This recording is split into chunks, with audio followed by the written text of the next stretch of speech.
Hi friends, welcome to our channel exam elements. So நம்ம இன்றைக்கி வந்து பார்த்திங்கன்னா தகவல் அறியும் உரிமை சட்டத்தை பற்றி பார்க்க போகிறோம். ஓகேங்களா? இந்த தகவல் அறியும் உரிமை சட்டம் வந்து பார்த்திங்கன்னா இந்திய நாட்டில் பிறந்த ஒவ்வொரு குடிமகனுக்கும் இந்த உரிமை சட்டத்தை வந்து கொடுத்துருக்காங்க. ஓகேங்களா? இது வந்து பார்த்திங்கன்னா எழுத்துரிமை, பேச்சுரிமை, அந்த உரிமையில் வந்து பார்த்திங்கன்னா இது ஒரு உரிமை, தகவல்களை அறிந்து கொள்ளும் உரிமை. இது வந்து பார்த்திங்கன்னா அடிப்படை உரிமைகளில் வந்து இதுவும் ஒன்று தான். பார்த்திங்கன்னா ஒவ்வொரு குடிமகனும் தகவல்களை தெரிஞ்சுக்கலாம். ஓகேங்களா? உதாரணத்துக்கு பார்த்தீங்கன்னா, ஒரு இந்திய அரசியலமைப்பால் ஒரு சட்டம் வருது அப்படின்னா, அந்த சட்டத்தை பற்றி தெரிஞ்சுக்கலாம். அப்புறம் வந்து ஒரு துறை சார்ந்த நடவடிக்கைகள், அதை பற்றி தெரிஞ்சுக்கிறது. இப்போ ஒரு பார்த்தீங்கன்னா, ஒரு திட்டம் வந்து வகுக்குறாங்க. அரசுல வந்து பார்த்தீங்கன்னா, ஒரு திட்டம் வகுக்குறாங்க. அதை பற்றி நம்ம வந்து பார்த்தீங்கன்னா, ஒரு சாதாரண குடிமகனா இருக்க நம்ம எப்படி தெரிஞ்சுக்கிறது? அப்படிங்கிறத பற்றி தான் இதில வந்து சொல்றாங்க. ஓகேங்களா? அதை தெரிஞ்சுக்கிறதுக்கான வழி தான் வந்து பார்த்தீங்கன்னா, இந்த தகவல் அறியும் உரிமை சட்டம். ஒரு ஒரு ஸ்கீமே வருது பார்த்தீங்கன்னா, கவர்மெண்ட் ஒரு ஸ்கீம் இன்ட்ரடியூஸ் பண்ணுதுன்னா, அதனால வந்து பார்த்தீங்கன்னா, அது யாருக்கு பயன்பட போகுது? அதுக்கு எவ்வளோ பட்ஜெட் ஒதுக்குறாங்க? பத்தி பார்த்தீங்கன்னா, எல்லாமே வந்து துல்லியமா வந்து நம்ம அரசுகிட்டயே கேட்டு தெரிஞ்சுக்கிறோம். ஓகேங்களா? இது இருக்கனால தான் நம்மளால நெறைய விஷயங்கள் வந்து வெளிப்படையா வந்து தெரிஞ்சுக்க முடியுது. அரசோட திட்டங்கள் ஆகட்டும், அரசோட நல உதவிகள் எல்லாமே வந்து பார்த்தீங்கன்னா, இதன் மூலியமா தான் நம்ம தெரிஞ்சுக்க முடியுது. ஓகேங்களா? ஒரு சாதாரண குடிமகனும் வந்து பார்த்தீங்கன்னா, அரச வந்து கேள்வி கேட்கலாம் அப்படிங்கிறத வந்து கொண்டு வந்தது இந்த தகவல் அறியும் உரிமை சட்டத்தில தான் வந்து பார்த்தீங்கன்னா. ஓகேங்களா? இந்த தகவல் அறியும் உரிமை சட்டம் வந்து எப்ப நடைமுறைக்கு வந்ததுன்னா, அக்டோபர் 12, 2005ல நடைமுறைக்கு வந்திருக்கும். ஓகேங்களா? இதோட நோக்கம் என்னன்னா, அரசினுடைய வெளிப்படைத்தன்மையை வந்து அறியணும். ஓகேங்களா? அரசினுடைய வெளிப்படைத்தன்மையை அறியறது. ஒரு அரசு ஒரு திட்டம் தீட்டுதுன்னா, அதில வந்து பார்த்தீங்கன்னா, என்னென்ன வந்து பார்த்தீங்கன்னா, அவங்களுக்கு மட்டுமே இப்போ ஒரு எம்எல்ஏஸ்க்கு இல்ல வந்து எம்பி அவங்களுக்கு மட்டுமே தெரியறது வந்து பார்த்தீங்கன்னா, ஒரு சாதாரண குடிமகனுக்கும் தெரியணும். அந்த திட்டத்தினால என்ன பயன்? அந்த திட்டம் எங்க செயல்பட போகுது? அந்த திட்டத்தோட பட்ஜெட் என்ன? எல்லாமே வந்து தெரிஞ்சுக்கலாம். நம்மளே வந்து பார்த்தீங்கன்னா, அந்தந்த டிபார்ட்மெண்ட்டுக்கு வந்து கேட்டு நம்மளே தெரிஞ்சுக்கலாம். ஓகேங்களா? ஒரு அரசினுடைய வெளிப்படைத்தன்மையை அறியறதுக்கு இது பயன்படுது. மேலும் துறை சார்ந்த நடவடிக்கைகள். இப்ப நீங்க ஏதாவது பார்த்தீங்கன்னா, ஒரு துறை இருக்குது. ஒரு பொதுப்பணித்துறையோ, ஏதோ ஒரு துறை வந்து ஒரு வேலை செய்யுது. அந்த வேலையில உங்களுக்கு ஒரு சந்தேகம் எழுது. இல்ல அதுல வந்து என்ன வந்து நீங்க அந்த வேலைய செஞ்சீங்க? அப்படின்ற மாரி ஒரு கேள்வி கேட்கறீங்க அப்படின்னா வந்து பார்த்தீங்கன்னா, அந்த துறை சார்ந்த நடவடிக்கையில வந்து பார்த்தீங்கன்னா, இதுல தெரிஞ்சுக்கலாம். அவங்க வந்து அந்த எவ்வளோ அந்த ஸ்கீமுக்காண்டி ஒதுக்கி வேலை செஞ்சிருக்காங்க? எவ்வளோ நாட்கள்ல அத முடிப்பாங்க? எல்லாமே வந்து நம்ம பார்த்தீங்கன்னா, யாரையும் கேள்வி கேட்டுட்டு இருக்க முடியாது. பார்த்தீங்கன்னா, நம்மளால வந்து எம்பியோ, எம்எல்ஏவோ கேள்வி கேட்க முடியாது. அது மூலியமா நம்ம துறை அதுக்குன்னு பார்த்தீங்கன்னா, ஒரு துறை இருக்கும். அந்த துறை சார்ந்த மூலியமா நம்ம வந்து இந்த தகவல் அறியும் உரிமை சட்டத்தின் மூலியமா நம்ம வந்து கேள்வி கேட்டுக்கலாம். ஓகேங்களா? அடுத்தது வந்து பார்த்தீங்கன்னா, இதன் மூலமா ஊழலை கண்டறிதல். ஓகேங்களா? இதன் மூலியமா வந்து பார்த்தீங்கன்னா, வெளிப்படைத்தன்மை இருக்கனால பார்த்தீங்கன்னா, இதுல மூலியமா நம்ம ஊழல கூட கண்டறியலாம். பார்த்தீங்கன்னா, ஒரு ரோடு போடுறாங்க, ஒரு டிச்சு கட்டுறாங்க பார்த்தீங்கன்னா, ஏதோ ஒண்ணு செய்றாங்கன்னு வச்சுக்கங்களேன். அதுல எவ்வளோ பட்ஜெட் ஒதுக்கியிருக்காங்க, எவ்வளோ வேலை செஞ்சிருக்காங்க, எல்லாமே வந்து பார்த்தீங்கன்னா, இதுல வந்து நம்ம தெரிஞ்சுக்கலாம். ஓகேங்களா? இதுல வந்து என்னென்ன துறை வந்து பார்த்தீங்கன்னா, இதுக்கு கீழ வரும். ஓகேங்களா? அந்த தகவல் அறியும் உரிமை சட்டத்துக்கு கீழ எந்தெந்த துறைகள் வரும் பார்த்தீங்கன்னா, அரசு சார்ந்த நிறுவனங்கள் எல்லாமே வரும். அரசு சார்ந்த நிறுவனங்கள் எல்லாமே வந்து வரும். அரசு சாராத நிறுவனங்களும் வரும். ஓகேங்களா? அரசு சாராத நிறுவனமும் வரும். நீதித்துறை. நீதித்துறையில ஒரு சட்டம் சார்ந்த உங்களுக்கு வந்து ஒரு டவுட் இருக்கலாம். அதுல வந்து ஒரு கேள்வி எழுப்பிக்கலாம். நீதிமன்றத்துல வந்து ஏதோ ஒரு சம்பந்தமான ஒரு வழக்குல வந்து பார்த்தீங்கன்னா, உங்களுக்கு ஒரு டவுட் இருக்கலாம். அத பத்தி வேணா இதுல கேள்வி கேட்டுக்கலாம். அடுத்து வந்து பார்த்தீங்கன்னா, பாராளுமன்றம், சட்டமன்றம், பாராளுமன்ற நடவடிக்கைகள், சட்டமன்ற நடவடிக்கைகள வந்து நீங்க கேள்வி மூலியமா கேட்டு உங்களுக்கான வந்து பதில தெரிஞ்சுக்கலாம். ஓகேங்களா? அடுத்தது வந்து பார்த்தீங்கன்னா, இந்த தகவல் அறியும் சட்டத்தை வந்து பார்த்தீங்கன்னா, முதல் அறிமுகப்படுத்திய நாடு வந்து பார்த்தீங்கன்னா, நம்ம மாநிலம் வந்து தமிழ்நாடு தான். ஓகேங்களா?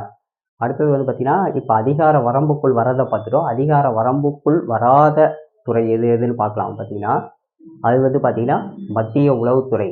இப்ப ரா ஏஜென்ட்லாம் இருக்கு பார்த்தீங்களா? அவங்கலாம் வந்து பார்த்தீங்கன்னா, எல்லா தகவல்களையும் சீக்ரெட்டா வச்சிருப்பாங்க. அவங்கள்ட்ட போய் நம்ம போய் வந்து பார்த்தீங்கன்னா, அவங்க துறையில வந்து சார்ந்த கேள்விகள்லாம் நம்மளால கேட்க முடியாது. அது கேட்டு தெரிஞ்சுக்க முடியாது. ஏன்னா, அது வந்து ஒரு சீக்ரெட்டான அமைப்பு. ஓகேங்களா? அவங்க தகவல்லாம் வந்து உளவுத்துறை தகவல்லாம் நம்மளுக்கு தரமாட்டாங்க. அடுத்து வந்து மத்திய புலனாய்வு துறை. புலனாய்வு துறையிலயும் வந்து பார்த்தீங்கன்னா, அவங்க வந்து எங்க ஆய்வு பண்ண போறாங்க, எங்க வந்து நடவடிக்கை எடுக்க போறாங்க, எதையுமே வந்து பார்த்தீங்கன்னா, வெளிய சொல்ல மாட்டாங்க. இதெல்லாம் வந்து சீக்ரெட்டான அமைப்பு. ஸோ, இவங்களோட தகவல்கள நம்மளால பெற முடியாது. அடுத்து வந்து பார்த்தீங்கன்னா, வருமான வரித்துறை பார்த்தீங்கன்னா, அடுத்தது எல்லை பாதுகாப்பு படை, பார்டர் செக்யூரிட்டி ஃபோர்ஸ் இவங்கள பத்திலாம் வந்து பார்த்தீங்கன்னா, நம்மளால தகவல்கள வந்து கேட்டு பெற முடியாது. இந்த டிபார்ட்மெண்ட்ல வந்து பார்த்தீங்கன்னா, தகவல்கள வந்து நம்மளால கேட்டு பெற முடியாது. ஓகேங்களா? இந்த தகவல் பெறும் காலம். நீங்கள் விண்ணப்பம் விண்ணப்பம் இப்போ உதாரணத்துக்கு ஒரு துறையில வந்து தகவல் தெரிஞ்சுக்கணும் அப்படின்னா வந்து விண்ணப்பம் எழுதி நீங்கள் அனுப்பிடுறீங்க. அனுப்பி எவ்வளோ காலத்துக்குள்ளார உங்களுக்கு அந்த ரிப்ளை வரணும்னா 30 நாட்களுக்குள்ளார வரணும். ஓகேங்களா? இதுதான் வந்து காலம். இந்த காலத்தை வந்து நிர்ணயிச்சிருக்காங்க. 30 நாட்களுக்குள்ளார பார்த்தீங்கன்னா உங்களுக்கு தகவல் வந்துடும். அது பார்த்தீங்கன்னா குறைந்தபட்சம் ஒரு 5 நாளோ இல்லை ஒரு 10 நாள்லேயே கிடைச்சாலும் ஓகே. அதிகபட்சம் வந்து பார்த்தீங்கன்னா 30 நாட்களுக்குள்ளார தகவல் வந்துடணும். ஓகேங்களா? அடுத்தது வந்து பார்த்தீங்கன்னா இந்த மனித உயிர் சம்பந்தம் இல்லை தனி மனித சுதந்திரம் இதை பற்றியான உரிமை சட்டத்தை வந்து தெரிஞ்சுக்கணும்னா வந்து பார்த்தீங்கன்னா அது 48 மணி நேரத்தில் தெரிஞ்சுக்கலாம். இப்போ உதாரணத்துக்கு பார்த்தீங்கன்னா மனித உயிர் பற்றி திடீர்னு பார்த்தீங்கன்னா யாருக்கோ ஒருத்தருக்கு வந்து ஒரு கொலை மிரட்டல் விடுக்கிறாங்க.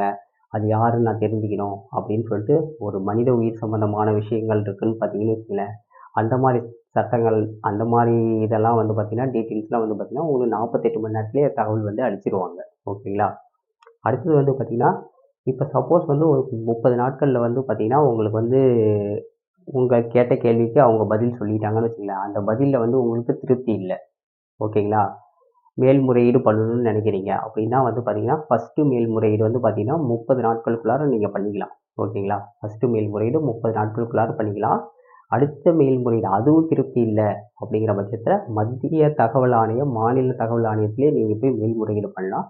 அது எப்போனா 90 நாட்களில் பண்ணிடணும். ஓகேங்களா? உங்களுக்கு வந்து தகவல் வந்த காலத்துலேருந்து 90 நாட்களில் வந்து பார்த்தீங்கன்னா மேல்முறையீடு 2வது மேல்முறையீடு நீங்கள் பண்ணலாம். ஓகேங்களா? இது வந்து மத்திய மாநில தகவல் ஆணையத்திலே நீங்கள் போய் அந்த தகவலை போய் கேட்கலாம். ஓகேங்களா? உங்களுக்கு அந்த தகவல் வந்து திருப்தி இல்லைங்கிற பட்சத்தில் நீங்கள் மேல்முறையீடு பண்ணிக்கலாம். அடுத்து வந்து பார்த்தீங்கன்னா இந்த ஆர்டிஐ வந்து பார்த்தீங்கன்னா எந்த ஆக்ட் கீழே செயல்படுது அப்படின்னா ஆர்டிகல் 19A கீழே வந்து செயல்படுது. ஓகேங்களா? நம்ம ஏற்கனவே பார்த்துருப்போம். ஆர்டிகல் 19 எழுத்துரிமை பேச்சுரிமை அந்த உரிமை சம்பந்தமான விஷயங்களில் வந்து பார்த்தீங்கன்னா ஆர்டிகல் 19 சொல்லும். அதுக்கு கீழே தான் வந்து பார்த்தீங்கன்னா இந்த தகவல் அறியும் உரிமை சட்டம் வந்து செயல்படுது. ஓகேங்களா? இது விண்ணப்பத்திற்கான கட்டணம் எவ்வளோன்னு பார்த்தீங்கன்னா ரூ. 10. நீங்கள் ஒரு தகவல் கேட்கணும்னா விண்ணப்பம் இருக்கும். அந்த விண்ணப்பத்தை ஃபில் பண்ணி நீங்கள் அந்த தகவலை வந்து அந்த டிபார்ட்மெண்ட்டுக்கு நீங்கள் அனுப்பி விடணும். அப்போ அந்த விண்ணப்பத்திற்கான கட்டணம் வந்து பார்த்தீங்கன்னா ரூ. 10 இருக்குது. எஸ்சி எஸ்டி மக்களுக்கு வந்து பார்த்தீங்கன்னா அந்த கட்டணமும் கிடையாது. ஓகேங்களா? அடுத்தது வந்து பார்த்தீங்கன்னா சப்போஸ் வந்து உங்களுக்கு வந்து 30 நாட்களுக்குள்ளார தகவல் சொல்லலை, அவங்க வந்து தகவல் தர மறுத்தாலோ இல்லை காலம் தாழ்த்தினாலோ அவங்களுக்கு வந்து பார்த்தீங்கன்னா அபராதம் விதிக்கப்படும். ஓகேங்களா? அந்த டிபார்ட்மெண்ட்டுக்கு வந்து அபராதம் விதிக்கப்படும். அது எவ்வளோனா பார்த்தீங்கன்னா ரூ. 250லேருந்து 25,000 வரைக்கும் கூட அபராதம் வந்து விதிக்கப்படும். ஓகேங்களா? அடுத்தது வந்து பார்த்தீங்கன்னா இதனுடைய தற்போது தலைமை தகவல் ஆணையர் யாரு பார்த்தீங்கன்னா இப்போ வந்து பார்த்தீங்கன்னா ஹீரலால் சமாரியா அவருங்கிறவர் தலைமை தகவல் ஆணையராக இப்போ இருக்காரு. ஓகேங்களா? இவருடைய பதவிக்காலம் வயது வந்து பார்த்தீங்கன்னா இப்போ வந்து பார்த்தீங்கன்னா ஆர்டிஐ 2019 வந்து ஒரு சட்டத்திருத்தம் பண்ணியிருக்காங்க. இதுக்கு முன்னாடி 5 ஆண்டுகள் இருந்தது. இப்போ வந்து 3 ஆண்டுகள் ஆக்கியிருக்காங்க. ஓகேங்களா? இவர்களோட பதவிக்காலம் வந்து பார்த்தீங்கன்னா 3 ஆண்டுகள். ஸோ இவ்வளோ தான் வந்து பார்த்தீங்கன்னா தகவல் அறியும் உரிமை சட்டம். இதுதான் பார்த்தீங்கன்னா எல்லாமே ஒரு தகவல் அறியும் உரிமை சட்டம் வந்து பார்த்தீங்கன்னா ஒரு குடிமகன் வந்து பார்த்தீங்கன்னா தகவல்களை அறிவதற்காக உருவாக்கப்பட்டது தான் இந்த அமைப்பு. ஓகேங்களா?